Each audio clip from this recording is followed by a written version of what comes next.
Hello, everyone. Today, I will be presenting an About Me presentation to answer the question, who is Brian McCullough? This is in preparation for the interview I have upcoming for the position of Pharmacy Director of Clinical Services. In today's presentation, there are three main objectives. By the end of this presentation, you should be able to describe the personality traits of Brian, identify leadership characteristics of Brian, and recognize why Brian would be a great addition to the MMC team. Brian McCullough originates in the town of Tallahassee, Florida. That's the capital.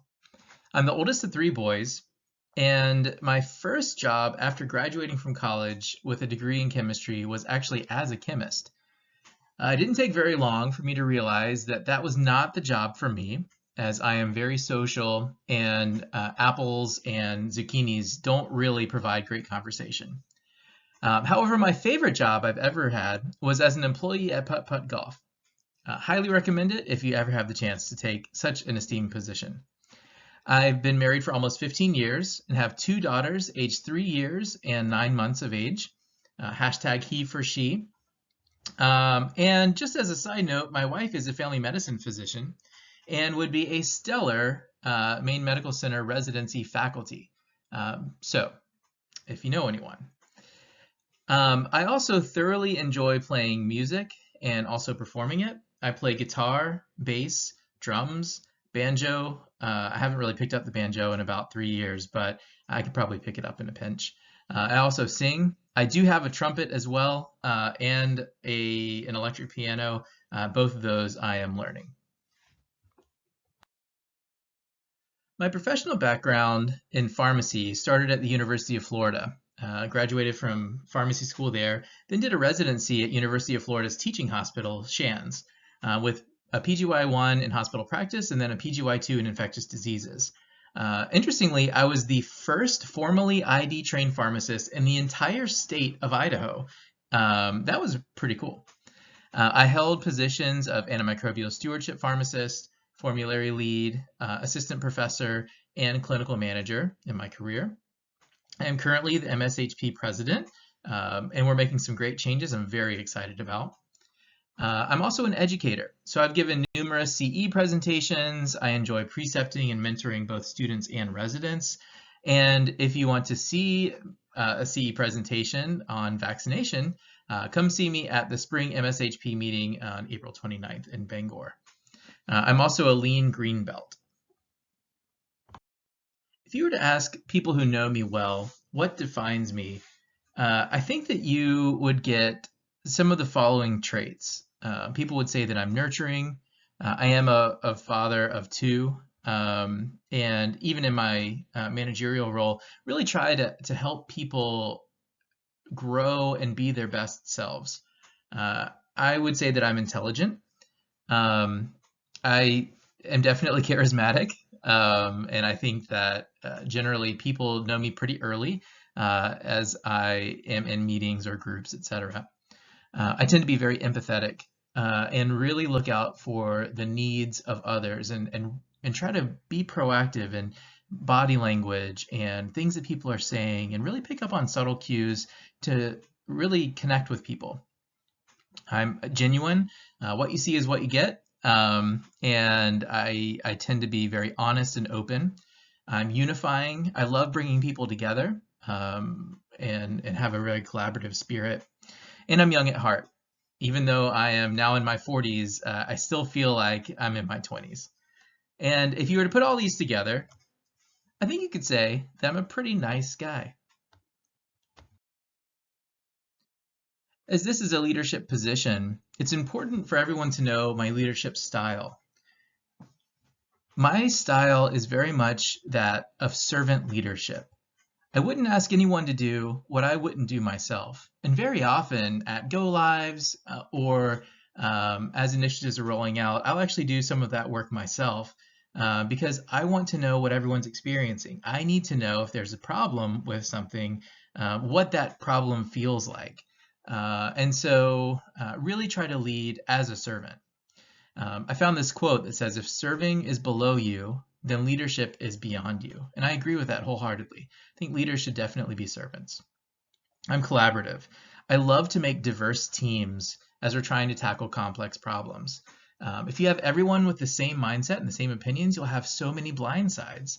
However, if you have the early adopters, the late adopters, those that find problems very easily, and those that are incredibly optimistic, you put all of those people in the same team, and you start to have all these ideas that come together to make informed and good decisions. I tend to be relaxed in my leadership style. I certainly am not a micromanager. I feel like teams work best when stressors are minimized. And so I like to have check-ins of how people are doing in their personal lives, in their work lives, in the projects that they're working on, and make sure that everyone's working in a relaxed way so they can perform at their best efficiency. And also I'm supportive. This was universally given to me as feedback at my last position, that the people that I led said that I was the most supportive leader that they had had. And what I really strive to do is to remove barriers and eliminate unnecessary tasks. Oftentimes in a workplace, we'll have a lot of tasks that have at some point been assigned to us, and they may not be the best tasks to either continue doing at all, or they may not be assigned to the right people. And so my style of leadership is to make sure that the tasks we're doing are value added and assigned to the right folks. Obviously, with leadership comes accountability. And what I find is that initiatives are best accomplished with established checkpoints. Those checkpoint times may vary. And so if it's a project that's due in a month, then maybe weekly checkpoints are important. If it's due by the end of the week, maybe we only have one established checkpoint just to make sure that things are going okay. And again, as mentioned before, diverse teams make the best decisions. And so I want to make sure that I pull all the right people together. Between those checkpoints, my door is always open to discuss progress, to discuss barriers. If folks want to come to me with any issues, they're welcome to. However, I do allow individuals and teams to work without unannounced check-ins. Again, I don't like to micromanage people's projects. I have trust in the people that I work with, and I expect that trust to go both ways. Once our goals are achieved, celebrate my team's accomplishments. And really make sure that folks know that they did a good job. They know what about the job was good. Things that they can really be proud of. And of course, we'll have a debrief on things that maybe didn't go so well if that's appropriate. But not only to the team, I also want to make sure that each employee's successes are carried up the chains to senior leadership. Because they're not always privy to the things that are going on and the work that's being done. I want to make sure that they know specifically individuals that are doing really fantastic work in accomplishing patient care.